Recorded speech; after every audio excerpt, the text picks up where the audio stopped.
ધોરણ 6 સામાજિક વિજ્ઞાન પાઠ 12 નકશો સમજીએ।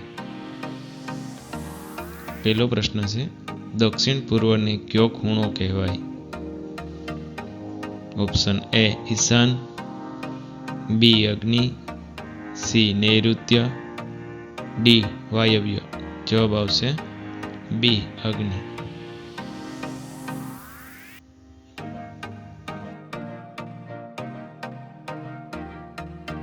પ્રશ્ન બીજો, ઔદ્યોગિક ક્ષેત્ર, ઉત્પાદન વગેરેની માહિતી કયા નકશામાંથી મળે છે?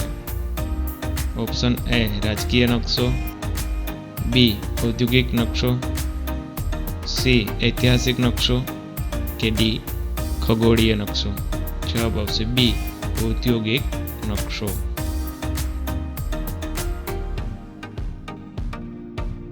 પ્રશ્ન ત્રીજો, નકશામાં રેલવે માર્ગ કયા કલરથી દર્શાવવામાં આવે છે? Option A Lal, option B પીળો, ઓપ્શન સી કાળો, ઓપ્શન ડી લીલો। જવાબ આવશે સી કાળો।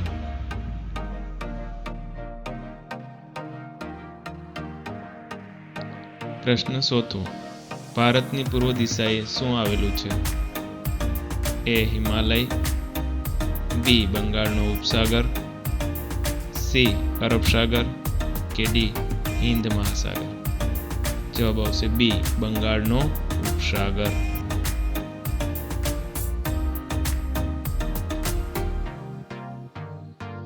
પ્રશ્ન પાંચમો, પ્રાદેશિક કે રાષ્ટ્રીય વહીવટીતંત્રનો ઇતિહાસ દર્શાવતા નકશા કયા નકશા તરીકે ઓળખાય છે?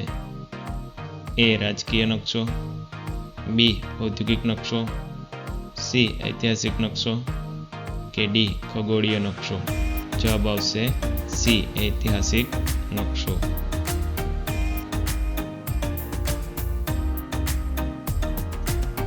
પ્રશ્ન છઠ્ઠો છે, નીચેનામાંથી કઈ વિગત મોટા માપના નકશામાં દર્શાવી શકાય છે? એ તાલુકા, બી શહેર, સી ગામ કે ડી ઉપરોક્ત તમામ। જવાબ આવશે ડી ઉપરોક્ત તમામ।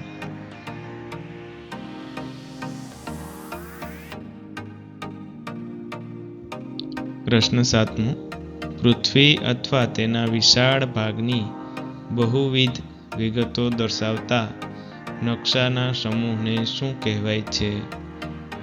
એ ચિત્રપોથી, બી નકશાપોથી, સી નકશો કે ડી પૃથ્વીનો ગોળો। જવાબ આવશે બી નકશાપોથી।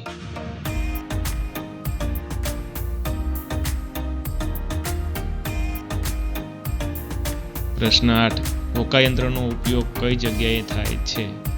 એ વહાણમાં, બી સ્ટીમર, સી સબમરીન કે ડી ઉપરોક્ત તમામ। જવાબ આવશે ડી ઉપરોક્ત તમામ।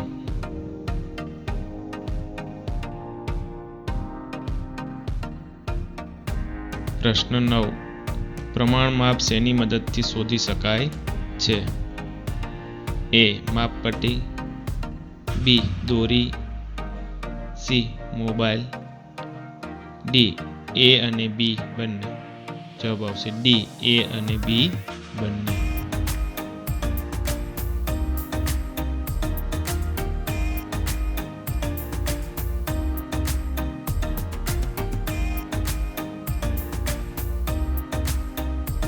પ્રશ્ન 10, નાના માપના નકશાના કેટલા પ્રકાર છે? એ 1, બી 2, સી 3, ડી 4। જવાબ આવશે ડી 4।